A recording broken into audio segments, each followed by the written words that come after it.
Hey, what's up everyone? Thank you for tuning in. Today on Tease Time, we're going to focus on getting my gauge cluster for my Innovate gauges and an Autometer gauge set up on the dash. So that is today.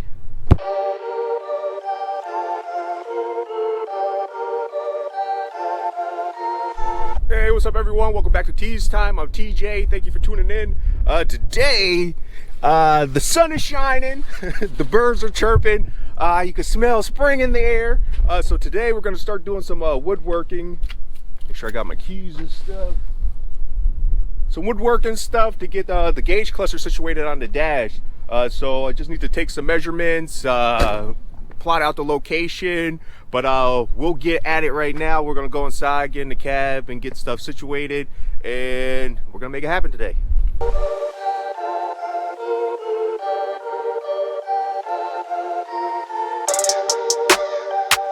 All right, so in my mind, I plan on using plywood, and I have some leftover Kydex from like a previous project that I plan on using. So what we have to do today, actually let me show you.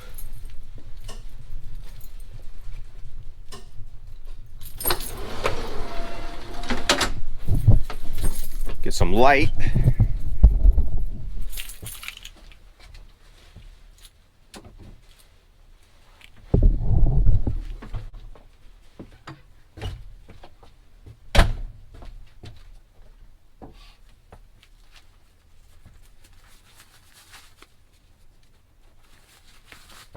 All right, so I've been working on the cab, trying to get it situated, getting the panel and this stuff put back up.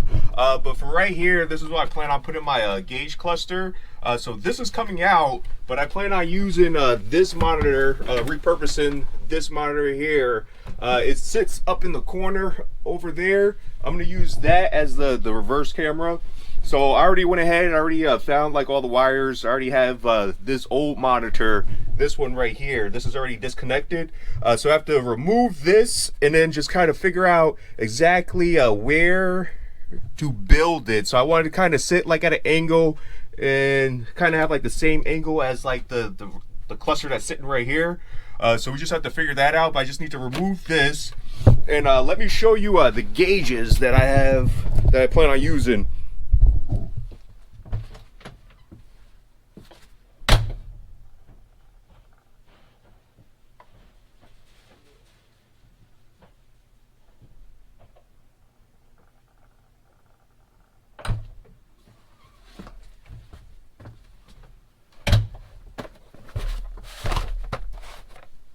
So these are all the gauges right here. So this is the rail pressure, this is our boost, this is our oil pressure and temperature, our exhaust temperature, water temperature I'm going to use for my transmission temp, and then we have a fuel pressure. So whenever I eventually install the lift pump, is going to do pressure before it gets to the fuel rail and what the fuel rail reads. So like the more information you have, it'll help you to know when, like if I need to shut this down before I cause any damage, it'll let you know. So like the more you know, that will help you. But those I need to install here, and let me actually show you. So we have two different sizes.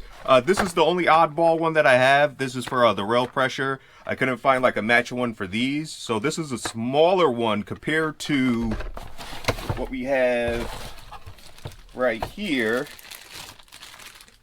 This is our boost gauge. So you have like the two different sizes right there. Not that far out, but I just have to figure out the spacing and location, and yeah, we're gonna piece it together piece by piece. We're gonna make it happen. But yeah, and I believe these are 52 millimeters. I should double check that. So whenever I get like the layout situated, I'm gonna use like a hole saw to drill like the holes out for these. But the main task right now is just to kind of build the wooden frame that's gonna live right there where the old monitor is. It's not going to take up more space. I wanted to kind of take up the exact same amount of space as that old monitor. So this is how room I have to work with. I don't want it to go higher than this. So it's going to be somewhere like right here and here, and yeah. So right now I'm just going to remove the monitor, and then we'll start measuring and cutting wood and making it happen. So enjoy. And excuse the dust. I need to do like a good detailing of the cab and the van in general whenever it gets to like a point where I could clean without making more dust. So excuse the mess.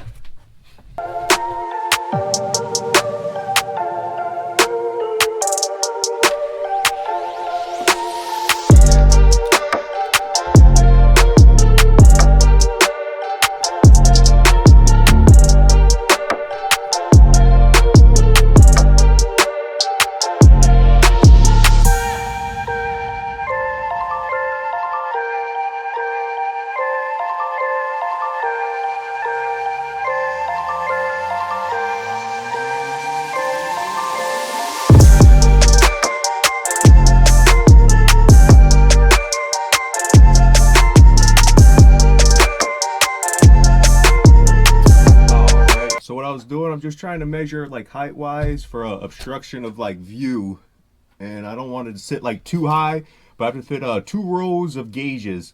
So I'm thinking something about maybe 6.5 inch, so about from here this high, and then come over and sit down. The most difficult part about this right now, I believe, is going to probably just be getting the angles right, because I want it sitting like at an angle and tilted back.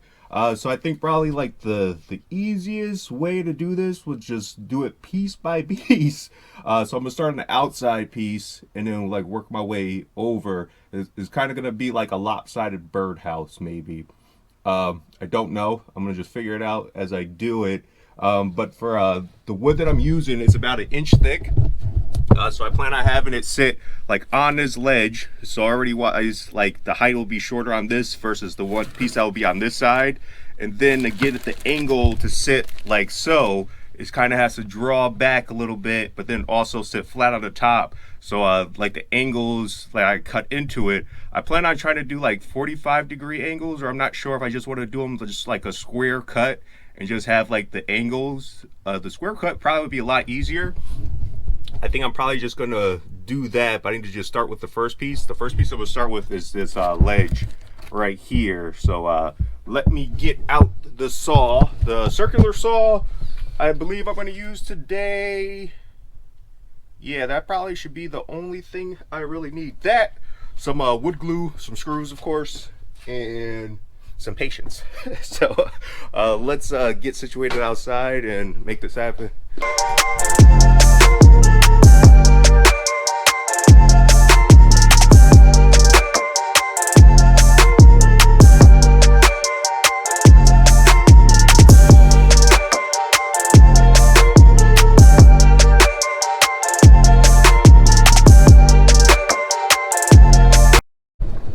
And as I was saying earlier, it's starting to look like spring, so it decides to snow.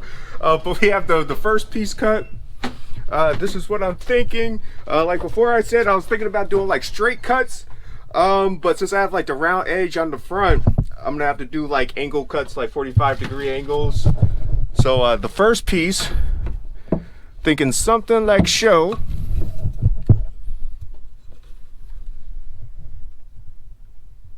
And then build off of that. So we need a piece there, we need a piece there, we need a piece there. And like I said, with the angles, this piece on this side is going to sit like there, or something like so. And this piece is going to sit further ahead. So I have to just figure out like how I'm going to do the angle cuts where it fits in nice. So that is the game plan. I'm just gonna keep cutting. Cut the next piece. I'm gonna cut this side, then try to cut the top. And like the hardest part is just gonna be able to get like those angles so like the edges, they blend nice. Because like if I just did like flat cuts, and like unless I wanted to do like a square, like so, I could do flat so you wouldn't be able to tell. But like if I want to be difficult and try to have like the little round edge to kind of somewhat match like the round edge going around the factory cluster, I'm gonna have to do angles, so I've got to be difficult.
And bada boom, bada bing.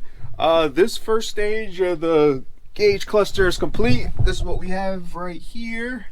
So when this is done, I'm gonna let this set up the glue, the wood glue. I'm gonna let that set up and let that sit before I sand, and I'm gonna end up spray painting this black.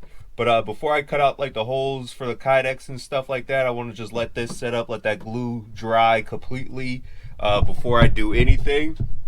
But for the most part, it looks like it came out pretty good. The spacing is going to be pretty tight. There's supposed to be 6 gauges that are going to sit in here. There's 1, 2, 3, 4, 5, and 6. So they should sit like very, very close tolerances. So let's hope that actually fits. But until the next one, on the next one, we're going to do painting and probably the Kydex to cut out the holes. So you actually see like the gauges like mounted, but like I'm not sure if you actually see it mounted because like once I spray paint, I gotta let the paint dry and stuff like that. So on the next one, we're gonna continue with that. We're gonna paint, get the Kydex cut out, get the holes cut out at least for how the gauges are supposed to be, and that buys me some time because I have to get hardware that I'm gonna use for that. I'm gonna get some screws, probably some black ones that kind of just match like the screws that go around like the stock cluster, so it kind of blends in. So that's what I'm trying to achieve. I'm trying to see something that's like somewhat seamless. You know, like it's aftermarket, but like I want to kind of just blend in. I don't want to just like, I don't know, pop out at you. But until the next one, stay well rounded. Peace, TJ.